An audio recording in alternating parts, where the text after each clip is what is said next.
Task Force Z is written by Matthew Rosenberg, where Red Hood is leading some undead DC characters to complete their missions under a mysterious organization. As hundreds of Gotham villains were killed in the recent DC A-Day event, a mysterious organization is using their secret tool, Lazarus Resin, to awake the undead monsters. And the organization needs help from Jason Todd to lead the undeads to complete their tasks.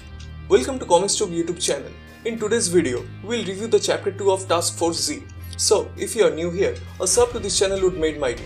And also, turn on all the notifications to never miss any future uploads. Please like, comment and share. All the text and images are owned by its respected company. You can support them by purchasing it digitally or from any offline stores. Let's see what happened on previous issue.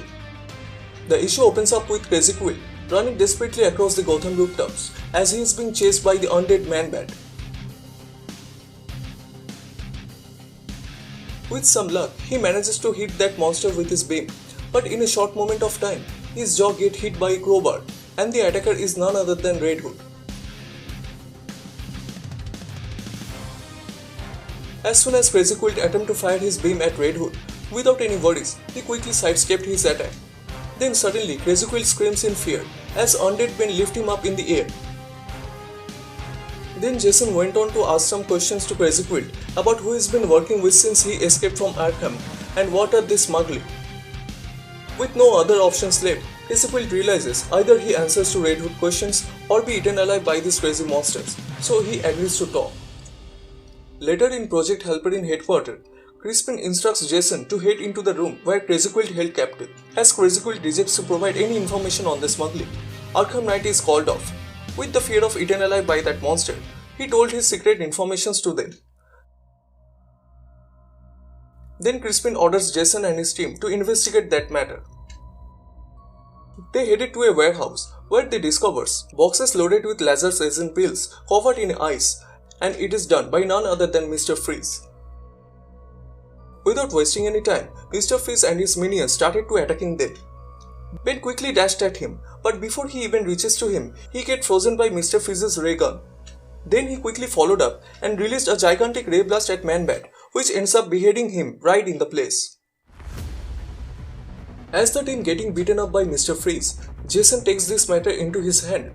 While dodging each one of Mr. Freeze's attack, he quickly jumps at him and able to defeat him by cracking his cooling suit. But in that process, his frozen eyes got exploded, which sent Jason flying back into the air and freeze him out. As he unable to move his body, he called out to his team, but as the clicking sound reaches to his ear, Jason turned his head to that direction and see the Arkham Knight is crawling towards him to eat him alive.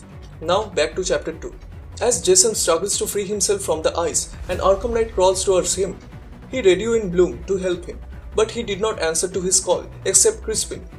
As Arkham comes close to Jason to rip his face off, Jason quickly strikes her jaw with his electrified crowbar. Outside of the warehouse, as Mr. Freeze starts to live with his damaged body, he got captured by Bloom. In this state of suffering with his body, he went on to tell Bloom, "Get me out of here, I can pay you." But Bloom informs him that he always preferred to be on his own sides and slam his hand at Freeze's face. As Arkham approaches Jason to end his life, Bloom lures her by spilling boxes of Lazarus Resin pills and saves Jason from the ice.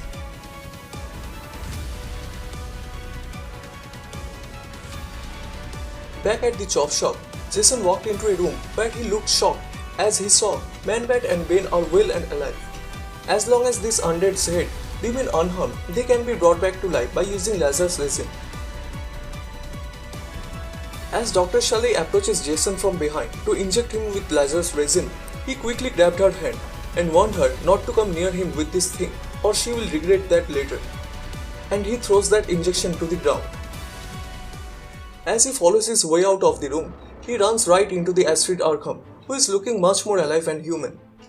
Jason goes on to ask her, aren't she supposed to stay in the secure wing? But Astrid replies, Crispin gave her permission to roam freely and she needs her medicine to stay alive, so she can't escape from here. Watching her leaving that room, Jason goes on to tell Crispin that he is not doing one more mission until he gets someone he can trust to watch his back. Soon Jason and his team, including Miss Hobart, leaves on a mission. They enter in an abandoned theater where they see Cobra Cult and his henchmen are already there. But before they realize anything, the zombified Man-Bat charged at them, which causes the entire team to join with him. So the fight begins.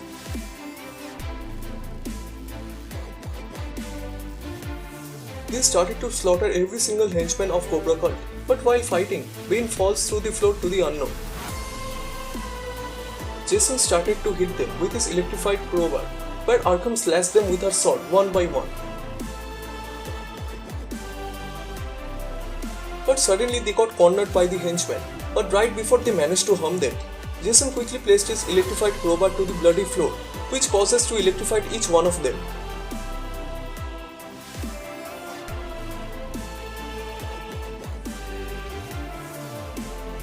But as the room goes dark, Miss Hubbard reveals his demonic nature, which brutalizes the remaining Cobra henchmen in a most violent way.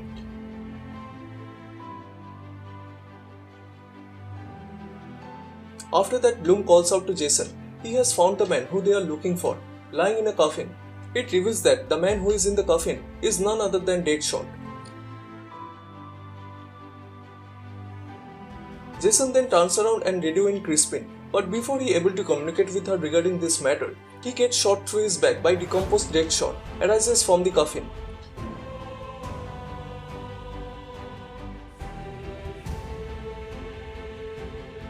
Thus the chapter comes to a close. I think this series is much more fun and interesting, and after Deceased, I really like this zombified version of Bane. What do you guys think? Will Jason get the same treatment like his other teammates? Share your thoughts on the comment section down below. And also, if you guys are new to this channel, please subscribe and turn on all the notifications to never miss any future uploads. I will see you guys soon.